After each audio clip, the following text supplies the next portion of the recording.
됩니다.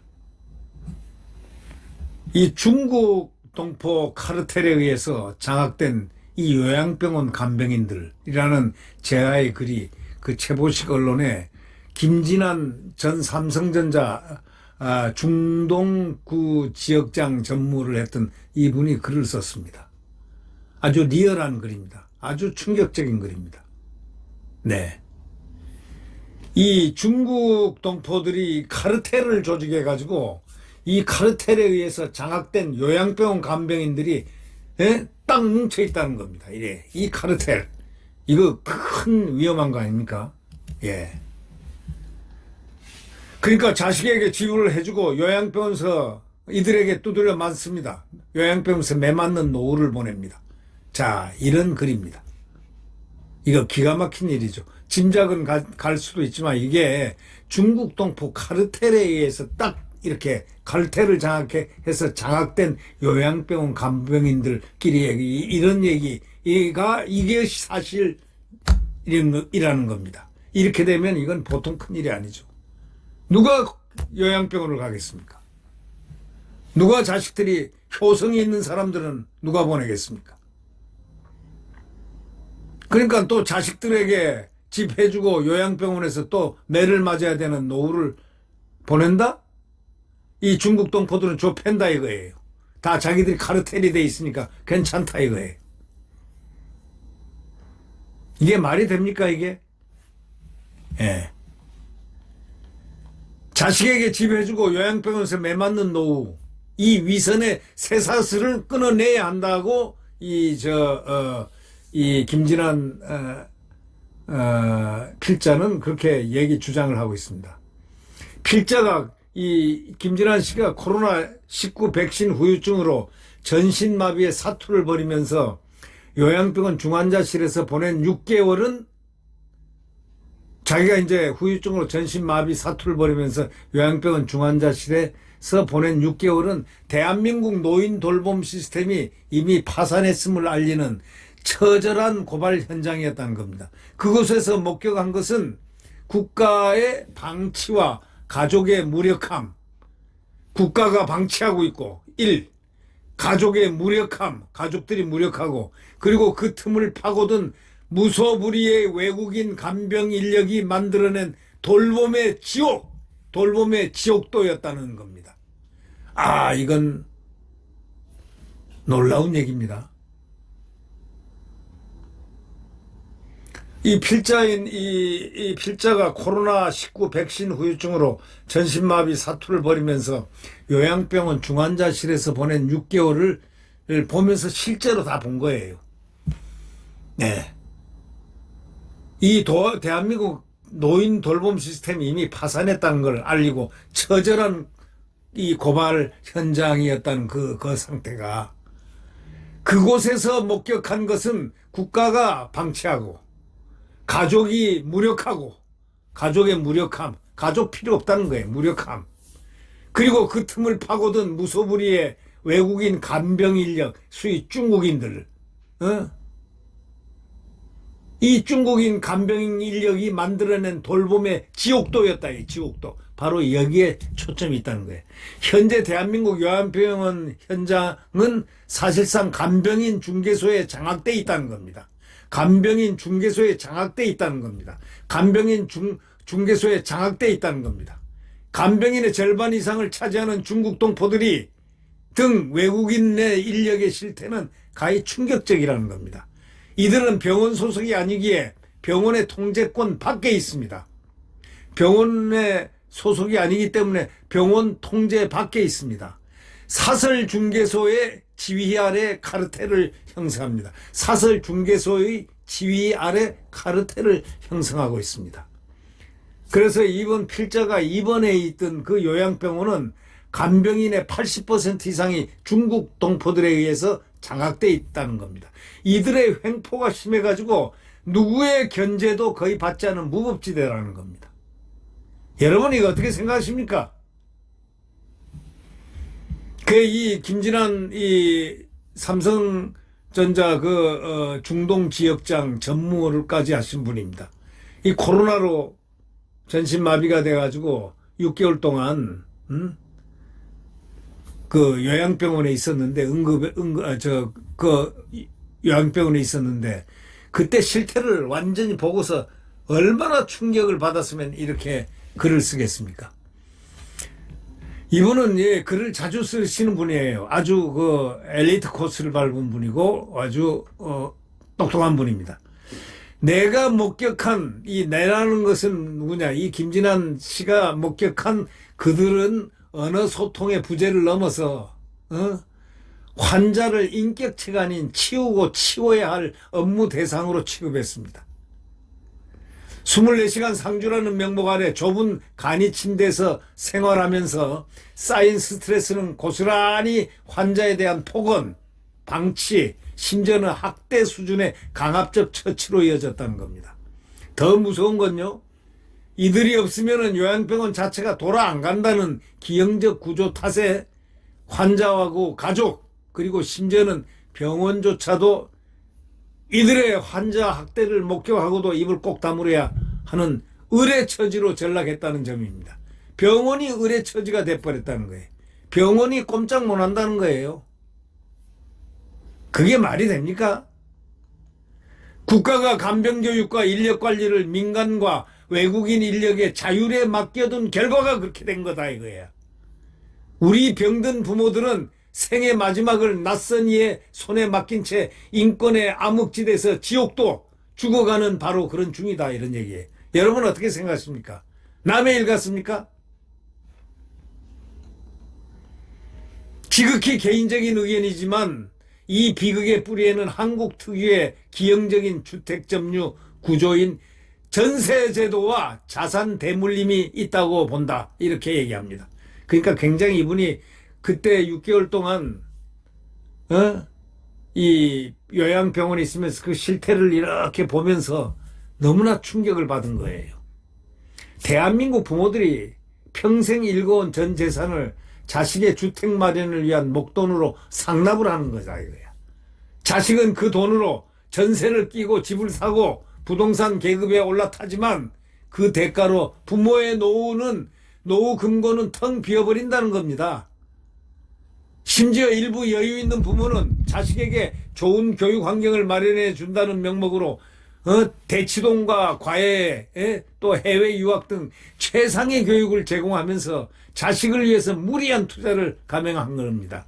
마지막 순간에도 또 자식들 결혼에 최소한 전세 자금을 마련해 주면서 노인이 된 부모들은 겨우 남는 자산마저 소진하다 보면은 노후에 자신의 간병비조차 감당이 어려운 거의 파산 상태에 이른다는 겁니다. 이것이 자식 교육과 자식의 주택 마련을 위해서 평생 헌신한 보통 부모들이 겪는 일반적인 현실이자 결말이라는데 이 충격적인 이런 진실이 있다는 바로 그 얘기입니다. 이제 우리는 역설적으로 말이죠. 월세제도의 보편화를 환영해야 한다는 겁니다. 전세가 사라지고 월세가 정착되는 것은 단순한 주거 트렌드의 변화가 아닙니다. 이거는 부모가 자식에게 목돈을 빼앗기지 않고 자신의 자산을 평생 직접 통제하면서 현금 흐름을 줄 수 있는 경제적 독립의 기회입니다. 좀 심하게 표현하면 대한민국에서 월세제도의 정착은 노인들의 노후 독립선언이요, 자식 주택 문제로부터의 노예 해방과도 같다 이런 얘기입니다. 미국이나 유럽의 경우 자식이 대학을 졸업하여 독립하고도 일부 부유층을 제외하고는요, 부모가 자식의 주택까지 책임지는 경우 거의 없습니다.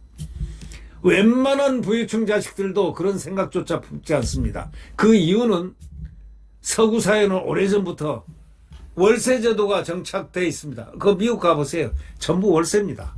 예. 국가적 차원에서 소위 리버스 모기지라든가 저리의 장기주택담보대출이 제도화되었던 덕택입니다. 서구 젊은이들은요, 대학 진학과 함께 등록금은 지원받을 망정 부모로부터 독립하고 사회에 진출해도 스스로 임대주택에 들어가 사는 것을 당연한 것으로 알고 있습니다. 미국 같은 데가 선진국이 다 그렇습니다. 자식에게 유학자금까지 지원하고 주택자금을 대주느라고 노후 파산을 선택한 부모들이 병든 노후에는 결국 자식의 눈치를 보며 요양병원으로 실려가는 비극은 이제 멈춰야 한다. 이렇게 주장하는 이 김진한 이 전무의 이야기. 과거에 그 삼성 중동 지역구장 거기 전무로 삼성 그러니까 지사죠. 그 전무로 있었던 분인데 그 중동 전체 자기가 유심히 살폈다는 겁니다. 자기가 전신마비가 돼가지고 이 코로나 주사를 맞고 난 후유증으로 그 풀릴 때까지 아마 그래서 이제 기적적으로 풀려났는데 그래서 글도 쓰고 지금 하시는데 지금 이 필자입니다. 이 필자. 예. 그러니까 그걸 보면서 개탄함. 이분은 엘리트입니다. 예. 그러니까 이분이 얘기하는 것은 아주 리얼하고 진실한 겁니다. 자식에게 유학자금까지 지원하고 주택자금도 대주고 노후 파산을 선택한 부모들이 병든 후에 결국 자식 눈치 보면서 힐끔힐끔 보면서 요양병으로 실려가야 하는 그 눈물 흘리는 비극. 이제 멈추라 이거예요. 이제 멈추라 이런 얘기입니다. 이분의 얘기는. 월세 시대는 자식에게는 부모 찬스라는 허황된 기대를 버리고 자기 힘으로 주거를 해결하게 하고 부모에게 묶여있던 집값을 유동화해서 당당하게 고품격 전문 간병 서비스를 선택하고 구매할 수 있는 구매력을 선사하는 겁니다. 자산이 있는 노인이 남은 자금으로 자신의 간병과 존엄을 지킨 것. 이것이 이것이 바로 자식의 짐을 덜어주고 부모의 품격을 지키는 서로 자식을 위하고 결과적으로 부모의 품격을 지키는 유일한 길이라는 바로 이 결론에 도달한 것입니다. 이 병든 노인이 품격을 지키면서 인간적 대우를 받으려면 더 이상 자식의 효도라는 희망 고문에 기대서는 안 된다는 겁니다. 이런 기대는 오히려 부모하고 자식 관계를 소원하게 만들고 멀리 더 원수가 되게끔 만들 극단적으로는 그렇게도 되는 그런 원망하는 그런 사이가 돼서 되겠습니까? 부모는 부모의 의무인 자식의 대학 교육까지 책임지지만 그 이후에는 더 이상 해줄 생각을 버려야 합니다. 대신에 부모도 자식의 효도나 노후 봉양을 기대서는 안 된다는 겁니다. 여러분 어떻게 생각하십니까? 대신 부모도 자식의 효도라든가 노후에 부모를 보살피고 봉양을 하는 걸 기대를 하지 말라는 얘기예요. 그거 할 수 있으면 자식이 할 것이고 할 수 없으면 자식이 못한다 이거예요. 그리고 부모는 대학 교육까지는 책임지지만 그 이후에는 더 이상 해줄 생각을 버려라 이거예요. 간간히 찾아오는 며느리 그리고 손주에게 용돈을 지어주는 여유가 있는 노후가 돼야 된다 이런 얘기입니다. 그래야 인격적 대우를 받는다 이런 얘기 아닙니까? 여러분 느끼지 않습니까? 못 느끼겠습니까? 자신의 노후와 간병은 본인의 재산으로 스스로 책임져야 하고 부모가 사망한 후 남는 재산이 있다면 자식들이 알아서 할 일입니다. 부모가 사망한 후 남는 재산이 있다면 자식들이 알아서 할 일입니다.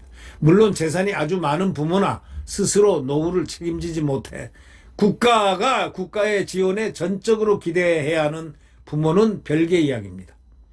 노인의 노후 독립을 위해서 다음에 제언을 하고 있습니다. 잘 여러분 들어주십시오. 첫째, 부모는 죽을 때까지 자신의 자산을 자식에게 넘기지 말아야 한다. 주택연금을 통해 집을 현금화하고 그 현금으로 외국인 간병인의 횡포를 감시할 수 있는 전문적인 맞춤형 돌봄을 스스로 계약해야 한다 이런 얘기입니다. 이게 상당히 중요한 이야기입니다. 수백억 원을 보유했던 자산가 할머니가 전 재산을 자식들에게 물려준 후 자신이 살던 저택에서 쫓겨나 14평 아파트 전세에서 전전하며 쓸쓸한 생을 마감한 경우를 실제로 목격했다는 건데 그래도 14평 아파트 전세에서 사니까 그거나마 다행입니다. 요양병원 갔다 가면 생각해 보세요. 맨날 두드려 맞고 중국 동포한테 이거는 병원에서도 이들을 병원하고 관계가 없기 때문에 요양병원의 이 간병인들은 절대로 터치를 못하는 거예요.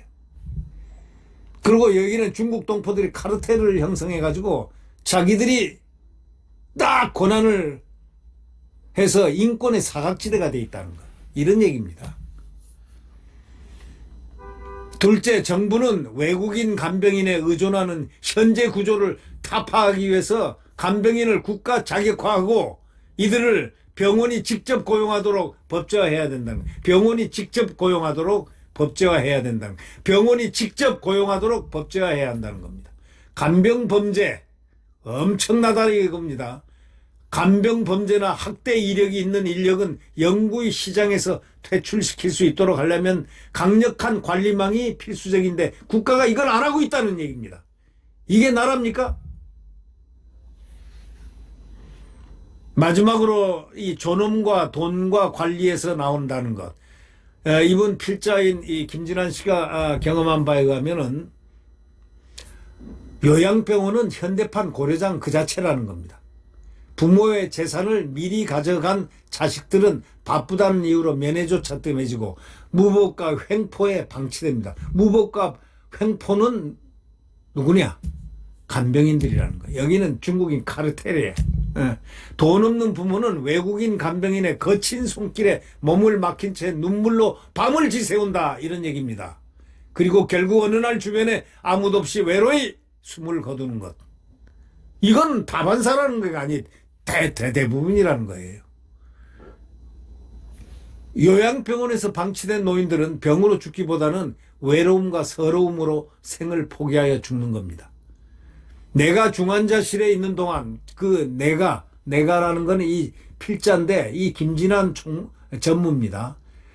중동 삼성전자 중동 지역장을 했던 분입니다. 이 내가라고 하는 그런 이분이 직접 6개월 동안을 이 코로나 주사를 잘못 맞아가지고 전신마비가 돼가지고 요양원에서 6개월 동안을 있었다는 겁니다. 요양병원에서 6개월 동안 있었다는 거 아닙니까? 그래서 이분은 굉장히 엘리트입니다. 이 글도 잘 쓰시고, 그래서 마침 이게 다행히 이게 전신마비가 쫙 풀리고 해가지고 지금 이 글을 쓰는 그 마음이 오죽하겠습니까? 대단하신 분입니다. 네. 인류를 위해서 대한민국 국민의 그 부모들을 위해서 이렇게 글을 써주는 것이고 저는 이것을 우리 국민들의 어버이들을 위해서 제가 밝혀드리고 제가 리얼하게 말을 해드리는 겁니다. 요양병원에 방치된 노인들은 아까 병으로 죽기보다는 외로움과 서러움으로 생을 포기하여 죽는다는 것 이거 잘 아셔야 됩니다. 이분 김진환 필자가 중환자실에 있는 동안 같은 병실에 있던 3명의 노인들이 그렇게 외롭게 저 세상으로 떠난 걸 목격을 직접 한 겁니다. 자식들은 오후 늦게 부모의 시신을 인수하러 나타난 겁니다. 그동안 그들의 시신 곁을 지킨 것은 같은 병실에 있던 환자들이라는 겁니다. 같은 병실에 있던 환자들이 지켜줬다는 겁니다. 시신 곁을 지켜준 건. 네. 이 전세의 종말과 월세의 확산, 이건 우리에게 고통이 아닌 노후의 독립이라는 선물을 줄 것이다. 이렇게 얘기합니다. 오죽하면 이런 얘기를 하겠습니다. 이게 사실은 선진국은 이게 제도화되어 있습니다. 당연히 월세를 사는 겁니다. 이제 그 자산으로 자신의 노후를 사고 자신의 존엄을 계약을 하라 이렇게 얘기합니다. 이제 그 자산으로 자기의 자산으로 자신의 노후를 사고 자신의 존엄성을 갖다가 인격적인 존엄성을 계약하라는 겁니다. 자식에게 집을 물려주는 대신에 자립하는 부모의 뒷모습을 물려주라 이거예요. 그것이 초고령 사회를 맞이하는 대한민국 노인들의 마지막 생존 전략이다. 이런 얘기입니다. 대한민국 노인들의 마지막 생존 전략, 대한민국 어버이들의 마지막 생존 전략, 초고령 사회를 맞이하는 대한민국 어버이들의 마지막 생존 전략은, 즉 자식에게 집을 물려주지 말고 자립하는 부모의 뒷모습을 물려주는 것, 바로 제가 여태까지 얘기했던 것, 그거 아니겠습니까? 여러분 어떻게 생각하십니까?